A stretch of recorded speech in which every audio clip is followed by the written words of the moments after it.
오늘부터 우리가 이 사사기에 대해서 나누고자 합니다. 이 사사기에서 사사라는 말은 이제 한자로 보면 선비사자의 스승사자로 되어 있습니다. 그러니까 선비나 스승 뭐 그런 역할을 의미하는데요. 그런데 원어로 보면 이 사사는 쇼페트라는 단어로 되어 있는데 다스리는 자, 재판하는 자 이제 그런 의미입니다. 그래서 영어 성경으로도 저지 이렇게 되어 있는데요. 그러니까 판단하다, 재판장 뭐 이런 뜻이에요. 그래서 사사기의 사사라는 말은 지도자, 다스리는 자 이제 그런 의미로 볼 수가 있습니다. 실제로 사사기서를 보면 사사들의 역할이 이런 지도자의 역할이었어요. 군사적으로나 정치적으로나 이런 역할을 했습니다. 근데 이제 구분해야 되는 것은 모세나 여호수아 같은 지도자는 아니에요. 모세나 여호수아는 어떻습니까? 이스라엘 전체의 지도자였죠. 그죠? 근데 이 사사들은 자기들이 속한 지파, 이 족속의 지도자의 역할을 했습니다. 하나님께서 이 사사기 내용을 보면 그렇게 사사들을 세워서 이스라엘을 이제 이끄는 그런 역할을 하게 하셨는데요. 여러분 이해가 되시죠? 사사기의 배경이 이제 중요한데 여러분 우리가 구약 성경 대학 계속 하고 있지만 하나님께서요 아브라함을 택하셔서 큰 민족을 이루게 하셨죠. 그죠? 그래서 이스라엘 민족이 애굽에서 나올 때만 장정만 60만 명이나 되었어요. 그러니까 엄청난 이제 민족을 이루게 하셨는데 이제 하나님이 이 이스라엘 민족을 약속의 땅 가나안 땅으로 이끄시죠. 그래서 여호수아서를 보면 어떻습니까? 그 땅을 정복하고 이제 정착하는 그런 내용들에 대해서 이제 이야기를 합니다. 자, 그리고 이제 사사기가 그 다음에 이어지는 거예요. 여러분 이해가 되시죠? 그러니까 가나안 땅에 들어가 정복하고 정착하는 과정에 이어서 사사기가 시작이 되는 거예요. 그래서 오늘 본문 우리 앞서 읽었지만 이 사사기는 시작이 여호수아가 죽은 후에 이렇게 시작이 됩니다. 그렇게 우리가 이해를 하면서 이 사사기를 나누면 좋겠는데요. 우리 1절 말씀을 같이 한번 다시 볼까요? 우리 1절 말씀 읽겠습니다. 시작. 여호수아가 죽은 후에 이스라엘 자손이 여호와께 여쭈어 이르되 우리 가운데 누가 먼저 올라가서 가나안 족속과 싸우리까? 아멘. 자, 사사기의 시작이 이렇게 여호수아가 죽은 후에 이렇게 시작이 됩니다. 왜 그런지 이제 이해가 되시죠? 자, 그런데 이제 이어지는 과정을 보면 이스라엘 자손이 하나님께 묻는 거예요. 계속 띄워주세요. 누가 먼저 올라가서 이 가나안 족속과 싸우리까? 그러니까 여전히 사사기의 이제 시작도 어떤 내용으로 이어지느냐? 가나안 족속과의 이 싸움이 시작되는 것을 얘기를 하죠. 그러니까 여호수아서에서 보면 하나님께서 가나안 족속을 정복하고 정착하라고 명하셨는데 아직 다 끝난 게 아니에요. 그러니까 사사기에서도 이렇게 이제 하나님께 물으면서 이 가나안 족속과의 전투가 이제 시작이 되는 것을 알 수 있죠. 2절을 보면 그래서 묻는 이스라엘 백성들에게 하나님께서 말씀하십니다. 유다가 올라갈지니라. 그러니까 유다가 먼저 올라가서 싸우라는 거죠. 자, 근데 이제 중요한 것이 이제 그 다음 내용이에요. 이 땅을 그의 손에 넘겨 주었노라. 하나님 말씀하셨어요. 그러니까 이 의미가 뭡니까? 올라가서 싸워라. 내가 이 전쟁에서 승리하게 해줄게. 이미 너희가 이 땅을 내가 주었으니 승리할 거야. 이렇게 말씀해 주시는 거죠. 여러분 보이시죠? 그래서 3절 보면 유다가 그의 형제 시므온과 함께 올라가서 이제 싸우게 됩니다. 그래서 4절 보면 유다가 올라가서 전쟁을 합니다. 그런데 여기서도 또 이야기를 해요. 하나님 여호와께서 가나안 족속과 브리스 족속을 그들의 손에 넘겨주셨다. 그러니까 이 전쟁을 누가 이기게 하셨다는 거예요?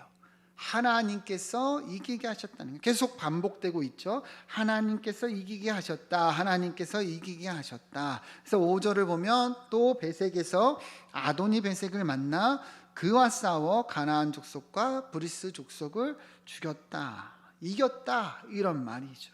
여러분 우리가 본 것처럼 이 사사기의 시작도 이처럼 전쟁을 이야기를 하며 여전히 하나님이 함께 하시고 또 하나님께서 승리하게 하셔서 이스라엘 민족이 이 가나안 족속과의 전쟁에서 이길 수 있었음을 이야기하고 있습니다. 여러분 보이시죠? 여러분 전쟁은 누구에게 속했습니까? 하나님께 속했어요. 여러분 믿으십니까? 고백하십니까? 전쟁은 하나님께 속했어요. 여호수아서에서도 분명하게 이것을 이미 말씀하셨어요. 24장 11절부터 보면 잘 보세요. 너희가 요단을 건넜다는 것은 가나안 땅에 들어간다는 거예요. 그죠? 이 여리고에 이르러 이 많은 족속들, 아모리 족속, 브리스 족속, 이 가나안 족속들과 싸울 건데 마지막에 보면 내가 그들을 너희의 손에 뭐 했답니까? 넘겨주었다. 여기서 내가 누구예요?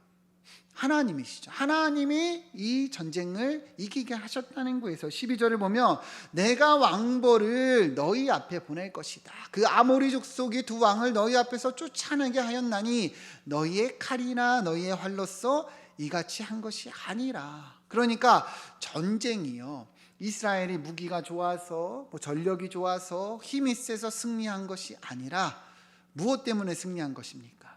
하나님 때문에. 하나님이 승리하게 하셔서 승리했다는 거예요. 여러분 우리가 이 사사기의 시작에 앞서서 이것을 분명하게 볼 수 있어야 되는 거예요. 이스라엘 자손과 하나님이 함께하고 하나님이 함께하심으로 이 전쟁에서 승리할 수 있었다는 것이죠. 여러분 우리도 똑같은 거예요. 오늘날 이 시대를 사는 우리도 수많은 전쟁이 놓여져 있죠. 그죠? 여러분들도 이 땅을 살아가는 동안에 많은 전투가 있어요. 정말 칼 들고 활 들고 싸우는 전쟁이 아니라 우리가 속한 이 세상의 가치관들과 세상의 기준과 또 우리 안에서 보면 어떻습니까? 우리 안에 욕심과 정욕과 탐심과 영적으로 보면 어떻습니까? 이 사탄과 귀신의 방해가 우리 삶에 놓여 있어요. 여러분 이 전쟁에서 우리가 어떻게 해야지 승리할 수 있습니까? 이 전쟁이 누구에게 속했어요? 하나님께. 여러분 고백하십니까?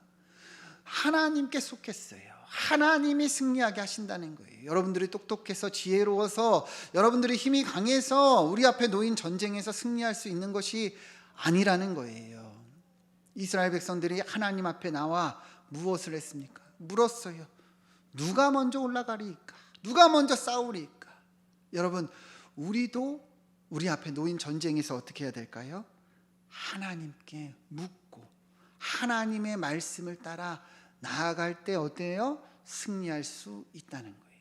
우리 지난주에 큐티에 대해서 나누었죠. 여러분 무엇보다 우리가 왜 큐티를 해야 합니까? 기억하십니까? 첫 번째, 하나님께서 우리에게 말씀하시는 분이심으로. 하나님 우리에게 말씀하시니 우리가 큐티를 하는 거죠. 그죠? 무엇보다 하나님이 우리에게 말씀하신 것으로 끝나는 게 아니라 그 말씀으로 우리를 인도하시기 때문이에요. 여러분 지난주에 큐티 하셨습니까? 큐티 꼭 하셔야 돼요. 하나님이 말씀하시고 말씀으로 인도하시기 때문에 우리가 큐티하는 거예요. 그러면서 우리가 하나님과 교제하고 하나님과 사귐을 갖는 거예요. 여러분 이스라엘 백성들이요 전쟁의 앞에서 하나님께 물어요. 그죠? 여러분들은 어떻게 하시겠습니까? 여러분들은 수많은 이 세상과의 전쟁, 여러분들의 자아와 탐심과 수많은 영적 전쟁 앞에서 우리는 무엇으로 나아가고 이 전쟁에 참여하겠냐는 거예요. 여러분들의 힘과 능력, 지혜, 여러분들의 어떤 그런 배경도 절대로 승리케 하는 것이 아니라는 것을 깨달아야 한다는 것입니다. 우리 시편 119편 105절 지난주 본문이죠. 우리 한번 읽어봅시다. 시작. 주의 말씀은 내 발의 등이요 내 길의 빛이니이다. 아멘. 여러분 무엇이 우리 발의 등이에요? 주의 말씀. 여러분 이스라엘 백성들이 무엇을 따라갔습니까? 주의 말씀이에요. 하나님의 명령, 하나님 말씀 따라 나아가 승리한 거예요. 여러분들도 그러하기를 축원드립니다. 매일 우리가 말씀 앞에 서고자 하고 왜 큐티하고자 하고 왜 그렇게 우리가 애를 씁니까? 우리 앞에 놓인 이 전쟁에서 승리하기 위해서잖아요. 그죠? 그래서 여러분 주님께 물어보며 나아갈 소망합니다. 우리 옆에 분과 인사합시다. 전쟁은 하나님께 속했습니다. 그러면 어떻게 해야 돼요? 하나님께 인도함을 받아야 되는 거죠. 자, 이어지는 말씀 보면, 자, 6절 7절입니다. 6절 보면 그렇게 이스라엘이 전쟁에서 승리를 합니다. 특별히 그 땅에 아도니 베색이라는 자가 도망을 하는데요. 아도니 베색은 무슨 의미냐? 아도니가 이게 주인이라는 뜻이에요. 그러니까 베색의 주인, 그러니까 이 베색의 지도자, 이 적장, 그런 의미겠죠. 근데 여기서 우리가 잘 봐야 되는 게 뭐냐면, 이스라엘 백성들이 이제 그를 잡았어요. 쫓아가 잡았는데 뭘 합니까? 그의 엄지 손가락과 엄지 발가락을 잘랐다, 이렇게 얘기를 합니다. 그 이제 적장을 잡아서 이런 행위를 한 건데, 근데 중요한 것은 뭐냐면, 왜 이스라엘 민족이 이렇게 기이한 이상한 처벌을 했는가? 적장을 잡아서 왜 이렇게 이상한 이런 처벌을 행했는가? 이제 그런 거죠.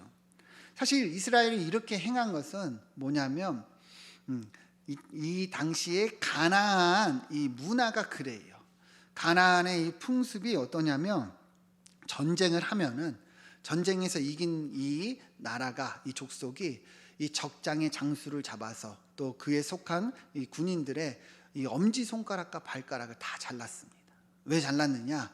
이 엄지손가락과 발가락을 자르면 이제 어떤 무능력해지는 거예요. 손도 잡을 수가 없고 제대로 걸 수가 없죠, 그죠? 그러니까 완전히 전투 능력, 군사 능력을 없애는 역할을 한 거예요. 그리고 나서는 이제 종으로 삼고 노예로 삼는 것을 한 건데, 중요한 것은 무엇이냐? 이것은 가나안의 문화이지 이스라엘의 문화는 아니라는 것이죠, 그죠? 하나님께서 이렇게 명한 적이 있습니까? 없습니까? 없다는 거예요. 그러니까 본문이 얘기하는 게 뭐냐면, 이 사사기의 시작이 이야기하는 게 뭐냐면, 이스라엘 민족이요, 하나님의 말씀을 따라가지만 조금씩 어때요? 이 가나안의 문화에 영향을 받고 있고, 이 가나안 문화를 따르고 타협하고 있다는 것을 보여주고 있는 거예요. 7절을 보면 또 어떤 일이 있냐면, 이 아도니 베색을 잡아서 그렇게 손가락을 잘랐죠. 근데 어떻게 하냐면, 마지막에 보면 무리가 그를 끌고 예루살렘에 이르렀다. 그래서 이 아도니 베색이 거기서 죽었다, 이렇게 이야기를 하는데요. 여기서 이 아도니 베색이 죽었다는 것은 원어로 보면 히브리어 무투라는 단어로 표현이 되어 있는데, 이 무투는요, 그냥 자연적인 죽음을 말해요. 그러니까 생을 다하고 죽은 죽음. 그러니까 아도니 베색을 끌고 가서, 아도니 베색은 그 예루살렘에서 생을 다하고 죽었다는 거예요. 여러분, 근데 우리가 잘 알아야 되는 것이, 하나님께서 이스라엘 백성들에게 명령하셨던 것이 무엇입니까?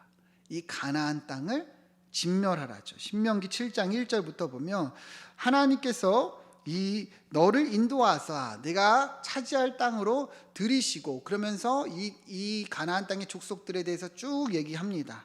자, 그러면서 2절 보면 뭐라고 얘기합니까? 하나님 여호와께서 그들을 내게 넘겨치게 하시리니 그때 너는 그들을 진멸할 것이라. 보이십니까? 진멸할 것이라. 어떤 언약도 하지 말고 불쌍히 여기지도 말라, 분명하게 말씀하고 있습니다. 그러니까 진멸하라는 게 뭐예요? 그 땅을 완전히 다 멸하라는 거예요. 끌고 가서 노예로 삼거나 놔두거나 그런 것이 아니죠, 그죠? 전쟁에서 그 땅을 다 멸하라는 거예요. 왜 그렇습니까, 여러분? 가나안 땅이 너무도 타락했기 때문이죠, 그죠? 우리가 구약성경대학 때도 봤지만, 이 가나안 족속은 너무도 타락해서 인신제사가 일어났어요. 막 어린아이들을 잡아다가 자기들의 신에 막 잡고 죽이고 이런 일을 했어요. 그러니까 하나님은 이스라엘 백성들이 이 문화의 영향을 받을까 진멸하라 명하신 거예요. 진멸하라. 이 땅은 이미 타락했기 때문에 하나님은 심판하신 거죠. 근데 지금 보면 어떻습니까? 이 사사기의 시작을 보면 이스라엘 민족이 어때요? 하나님의 말씀을 따라가지만 자기들의 옳은 대로 조금씩 타협하고 가나안 문화에 영향을 받고 있다는 것을 알 수 있는 거죠. 분명하게 전쟁에서 승리는 했어요, 그죠? 근데 완벽하지가 않은 거예요. 뭔가 어때요? 찝찝함이 있는 거죠. 본문이 이야기하고 있는 것이 이것이라는 거예요. 여러분, 이것이 사사기의 시작이라는 것을 우리가 볼 수 있어야 된다는 거죠. 중요한 것은 뭐냐면, 이제 그렇게 타협하는 이스라엘이 이제 어떻게 되느냐? 이 이스라엘 역사가 계속되는 이제 실패의 역사로 이어진다는 거예요. 19절 말씀 보면 잘 보세요. 하나님이 유다와 동일하게 또 함께 하십니다. 그런데 그가 하나님의 함께 하심으로 산지 주민을 쫓아냅니다. 전쟁에서 승리한 거죠. 근데 골짜기 주민들은 어때요? 철병거가 있어서 쫓아내지 못했다, 이렇게 얘기를 하는 거예요. 여러분, 전쟁에서 승리한 것 같지만 실패했다는 것을 분명하게 이야기를 하죠. 여러분, 이스라엘이 왜 실패합니까? 철병거가 있어서 실패했다는 거예요. 철병거가. 근데 여러분, 철병거는요 이미 이전에도 있었어요. 여호수아서 17장 16절 보면 요셉 자손이 이르되 이 산지는 우리에게 넉넉하지 못하고 골짜기 땅에 거주하는 모든 가나안 족속에게, 제일 밑에 보면 다 철병거가 있나이다, 이렇게 얘기합니다. 가나안 족속에게 철병거가 있어서 어때요? 우리가 두렵다는 거죠. 근데 여호수아서 17장 18절 보면 하나님 뭐라고 얘기를 하시느냐? 이 산지도 내 것이 되리고 비록 살림이라도 개척하라, 끝까지 너 것이 될 거야. 그러면서 가나안 족속이 비록 철병거를 가졌고 강할지라도 능히 그를 쫓아내리라, 하나님 말씀하셨어요. 이미 말씀하셨어요. 그러니까 뭐예요? 하나님과 함께하면 이 철병거가 있던 어떤 강력한 무기가 있던 승리할 수 있다는 거예요, 없다는 거예요? 있다는 거예요. 그런데 이 유다 족속이 어떤 거예요? 철병거 앞에서 나아가질 못한 거죠. 그죠? 철병거가 두려워서 나아가질 못한 거예요. 하나님이 분명히 함께 하시고 있다고 이야기를 함에도 어때요? 나아가질 못하는 거예요. 이 의미가 무엇입니까? 유다 족속의 믿음이 약해진 거예요. 약해진 거예요. 철병거가 너무 커 보이는 거죠. 철병거를 보니까 야, 여기까지 하자. 우리가 괜히 올라갔다가 정말 이 전쟁에서 실패할 수 있겠다. 여러분, 앞서 이야기를 했죠. 가나안 문화에 타협하고 있는 이스라엘 백성들, 그죠? 이제는 하나님의 말씀에 온전히 순종하지 못하고, 이제는 하나님의 함께 하심에도 이 전쟁에 온전히 나아가지 못하고 실패하고 있음을 보여주고 있는 거예요. 여러분, 왜 이스라엘이 이렇게 됐는지 이게 보여야 하는 거죠. 이스라엘이 세상의 문화, 이 가나안의 가치관, 문화의 영향을 받기 시작하면서 어떻습니까? 하나님 말씀에 온전히 순종하지 않고 있다는 것이죠. 이제는 철병거가 더 커 보이는 거예요. 이제는 세상이라는 현실이 더 커 보이는 거예요. 그래서 믿음으로 살아가고 믿음으로 나아가지만 여기까지, 이 이상은 그냥 우리가 안 되겠다, 이렇게 타협하고 있다는 것이죠. 그럼 그 다음 보세요. 요셉 가문이요, 22절부터 보면 똑같은 반복을 합니다. 베델을 치러 올라갑니다. 분명히 여기서도 뭐라고 얘기합니까? 하나님께서 이 요셉 가문과 뭐예요? 함께 하시죠. 근데 이 요셉 가문이요, 이제 전쟁에 나아가는데 정탐을 먼저 하는 거예요. 그래서 이 성의 이름을 보니까 루스라 하는데요, 24절 보면 정탐꾼들이 이제 정탐하다가 성읍에서 나오는 사람을 한 명을 만납니다. 보니까 이 성읍이 입구가 어딘지 모르게 막 숨겨놨나 봐요. 그래서 이 사람에게 얘기를 해요. 우리에게 입구를 알려줘. 그러면 우리가 이 전쟁에서 승리할 때 너에게 선대할게. 그죠? 이렇게 약속을 하죠. 그러면서 25절 보면 그 사람이 이제 성읍의 입구를 가르쳐 줍니다. 저쪽입니다, 이렇게 가르쳐 준 거예요. 그래서 이 요셉 가문이요, 이 전쟁에서 승리하게 됩니다. 그런데 26절 보면 이게 문제예요. 그 사람이, 이 살려준 사람이 어떻게 되냐? 햇사람들의 땅에 가서 성읍을 건축하고 이 이름을 루스라 하였더니 오늘까지 그곳의 이름이 되었다, 이렇게 얘기를 해요. 여러분 잘 보세요. 우리가 아까 신명기 7장에서 하나님께서 가나안 족속을 멸절하라 그랬죠. 진멸하라 그랬죠. 그러면서 어떤 언약도 맺지 말고, 그리고 이들을 불쌍히 여기지도 말라 그랬어요. 근데 이스라엘 백성들은 어떤 거예요? 이 요셉 가문은 어떤 거예요? 하나님이 함께 하심에도 불구하고 이 가나안 족속과 약속을 합니다. 가르쳐 주면 우리가 너 선대할게. 그러면서 어떤 일이 일어난 거예요? 이 사람이요, 그곳에서 정착하고 이스라엘과 함께 공존하고 심지어 지금까지 있었다. 이 의미는요, 번성했다는 의미를 이야기하는 거예요. 여러분, 무엇이 보이십니까? 그렇게 이스라엘 민족이 하나님의 말씀에 온전히 순종하지 않고 타협하고 자기가 옳은 대로 자기의 방법대로 행하면서 비참한 이러한 결과들이 맺어지고 있다는 것을 이야기하는 거예요. 여러분, 여기서 이 정탐꾼들이 이 가나안 족속과 맺은 약속은요, 어떤 분들은 라합이 맺은 언약과 같지 않냐 이렇게 얘기를 하지만 그렇지가 않아요. 여러분, 라합은요 하나님을 향한 믿음이 있었어요. 그죠? 그래가지고 정탐꾼들을 숨겨준 거예요. 자기 목숨을 걸어 숨겨준 거예요. 그리고 후대에 보면 라합은 이스라엘 민족 안으로 들어옵니다. 그죠? 근데 지금 이 가나안 족속과 맺은 요셉 가문은 어떤 거예요? 그렇지가 않은 거죠. 전혀 그런 내용이 없어. 그냥 요셉 가문이요, 자기들의 옳은 대로 타협하고 이 족속과 언약을 맺으면서 이 전쟁에 나아갔다는 거예요. 그래서 이처럼 가나안 족속과 공존하고 함께하는 비참한 결과를 맺은 거죠. 이후에 내용들이 다 똑같아요. 27절 보면 므낫세 지파입니다. 므낫세 지파가 맨 밑에 보세요. 주민들을 쫓아내지 못함에 가나안 족속이 결심하고 어떻게 됩니까? 그 땅에 거주하였다. 므낫세 지파도 어때요? 그런 일이 반복되는 거죠. 29절부터 여러분 33절까지 볼 건데요, 잘 보세요. 29절 에브라임 지파도 어떻습니까? 거주하는 가나안 족속을 쫓아내지 못함에 이 가나안 족속이 게셀에서 그들 중에 거주하였다. 공존하죠. 30절 보면 스불론도 이 가나안 족속을 쫓아내지 못함에 그들 중에 거주하며 노역을 하였다.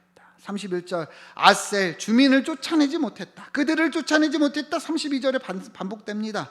33절 보시죠. 납달리도 어떻습니까? 쫓아내지 못하여서 그들과 함께 거주하고 노역을 시켰다. 분명하게 얘기를 하고 있습니다. 여러분, 잘 보세요.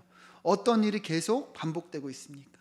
이스라엘이 그렇게 하나님 말씀에 순종하면서도 가나안 땅에 영향을 받고 그 문화에 타협하면서 조금씩 그렇게 자기들의 옳은 대로 내 기준대로 하나님 말씀보다 그렇게 따라가고 타협하기 시작하니 이처럼 후에는 이어지는 역사를 보면 비참한 일들이 일어나게 되었다는 거예요.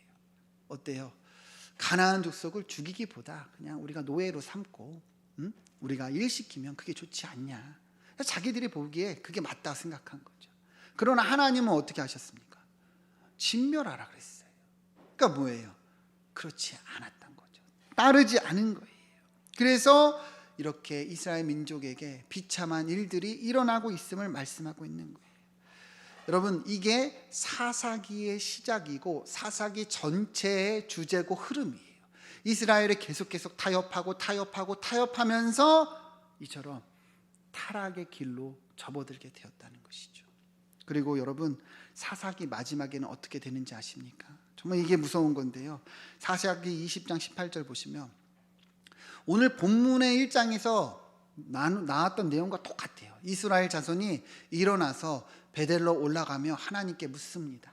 우리 중에 누가 먼저 올라가서 베냐민 자손과 싸우리까? 하나님 말씀하십니다. 유다가 먼저 갈지니라. 여러분, 오늘 본문하고 똑같죠. 근데 뭐가 다른가요? 이스라엘이 이제 싸우고자 하는 대상이 누구예요? 가나안 족속이 아니에요. 베냐민 자손, 자기 동족, 자기 족속이라는 거예요. 이제는요, 자기 족속과 싸우고자 하나님께 묻고 있어요. 이 사사기의 마지막이 지금 그렇다는 거예요. 여러분, 이게 보이십니까?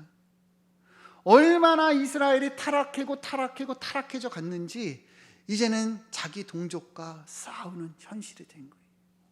얼마나 참담하고 비참한 현실이 되었는지 여러분, 이게 보이십니까? 이게 보여야 하는 거예요. 여러분, 사사기가 이야기하고 있는 것이 이것이에요. 왜 이스라엘 민족이 이렇게 절망적인 상황에 이르게 되었는가? 이스라엘이 왜 이렇게 비참한 상황에 이르게 되었는가? 오늘 본문 이 시작, 이 1장에서 우리가 분명하게 볼 수 있어야 되는 거예요.